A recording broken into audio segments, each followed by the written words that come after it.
Chapter 4, Section 2. Chart speed and what it means. All sonar returns initially show up on the right side of the screen. As the return is reported and shown on the screen, it moves from right to left. These returns are considered the return history of older information. The sonar continually updates and reports all returns, therefore the screen is constantly moving right to left. It is recommended to use a higher scroll speed, 5 to 8 or higher, so that the data on the screen refreshes as quickly as the new data is available. Increasing the chart speed of any screen will increase the speed of all three screens equally, 2D, SI, and SI. I don't know why it had SI twice, where applicable to the features of the particular unit. Only the small vertical gray band is considered the newest and most current information. As the returns scroll to the left, it is considered to be the history of what was present. Any object or fish that continues to show on the right side of the screen is considered to still be within the transducer's beam. On the following page, we see an aerial view looking down on the boat. We see a black circle emanating from the boat's transducer. This circle represents the largest portion of the sonar cone on the lake bottom. Only those items within the circle will produce a sonar return. The red shapes around the boat represent individual fish. Only those fish within the sonar cone will produce a return. Here we see a single fish is within the sonar cone while numerous fish are just outside the cone. At this moment, the sonar will show a single echo return on the screen as a single arch.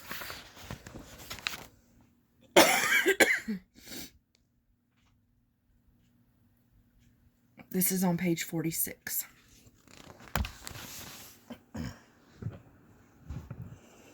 An angler could catch those fish that are not shown on the sonar screen. Many species of fish remain active and in constant motion of varying speed.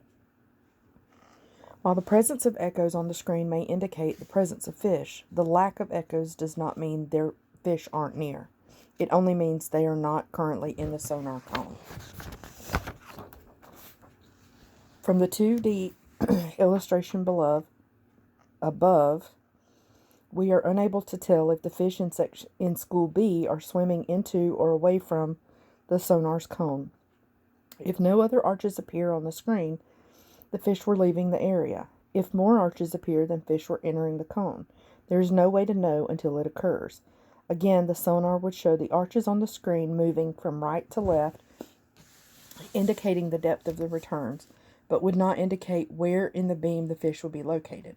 Anglers must use their lures as a method of fishing in all directions around the boat in order to determine the exact location of the fish. So we've got the School A that's outside of the cone and School B that's partially inside.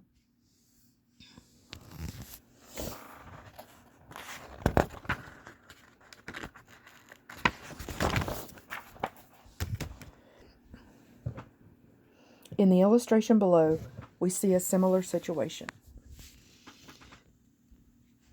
Fish are swimming in and around the boat's transducer stream. While fish are swimming in different directions, the sonar screen shows only a flat 2D echo of arches. The echoes are projected on the screen, and it is up to the angler to determine the results and what is occurring. These fish may be swimming in any direction, but all echo returns will move from right to left on the screen. The angler must remember that the three-dimensional environment compressed in the 2D image could make separate echo returns appear as a large school of fish simply due to the compression aspect of the image representation.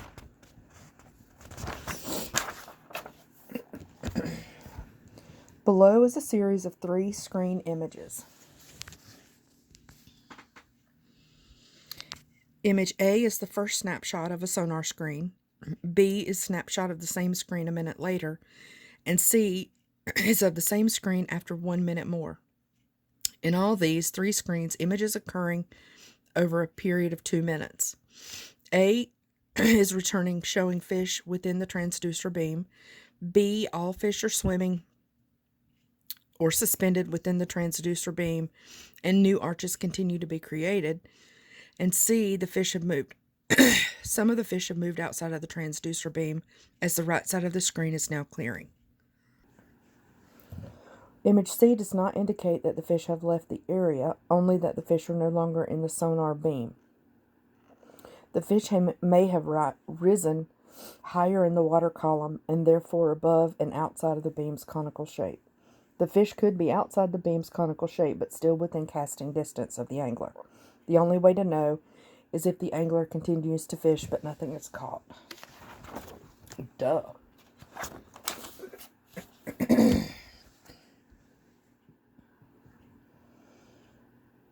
Chapter 5, Interpreting Sonar Echo Returns. Analyzing the 2D sonar view. In the previous chapters, we looked at the basic echo return shapes for several well-known fish species. We also learned how the sonar compresses a 3D environment into a flat 2D view. With the basic knowledge, the angler must learn to decipher the information presented on the screen and determine that activities that are occurring underneath the water's surface. While similar, not every sonar screen will look the same due to specific settings that the user may choose in order to customize the screen view to fit the angler's specific preferences. Those preferences include color palette, screen brightness, background color, location of readouts, and which readouts will be shown, as well as choices of frequency and frequency sensitivity. Some Helix units may have features that are not found on another model. If you are unsure, verify the features of your specific model and its transducer. At this point, it is time to begin interpreting actual sonar echo returns. The screen is divided into specific parts. Each part plays a function in the interpretation process. Larger screens can make the interpretation easier to do. When all the parts are used together and evaluated, the angler can then gain an idea of what is presented or occurring under the water's surface.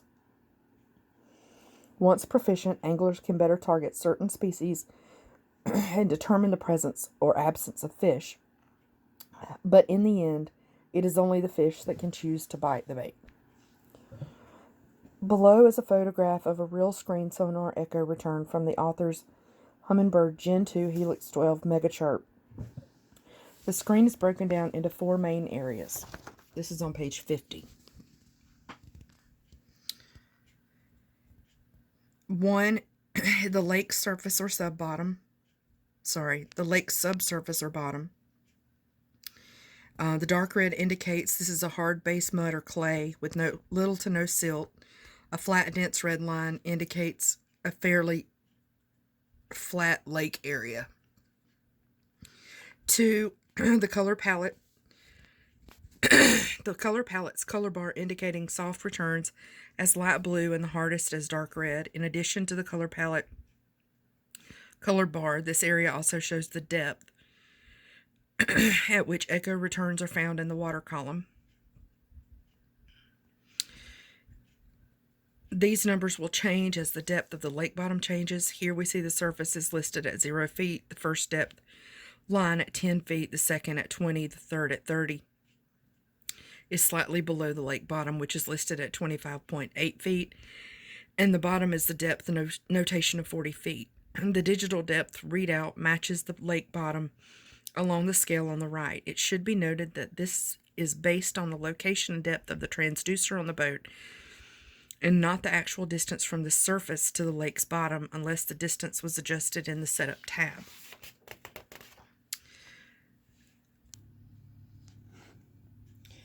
3, the water column from the surface to the bottom. Inside this box are numerous arches of many colors.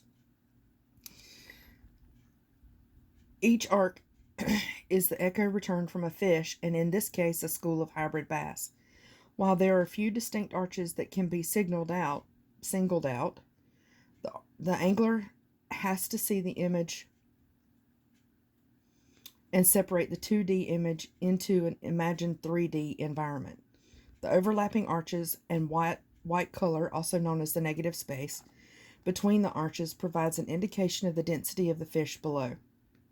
An angler could speculate that the school could consist of many hybrid bass, but they are not tightly packed together. The school starts at about 15 feet and continues to the lake bottom of 25.8 feet. For the readout section, here we have the depth, temperature, and at the transducer, course over ground, COG, time and date, boat speed based on the satellite tracking, and voltage.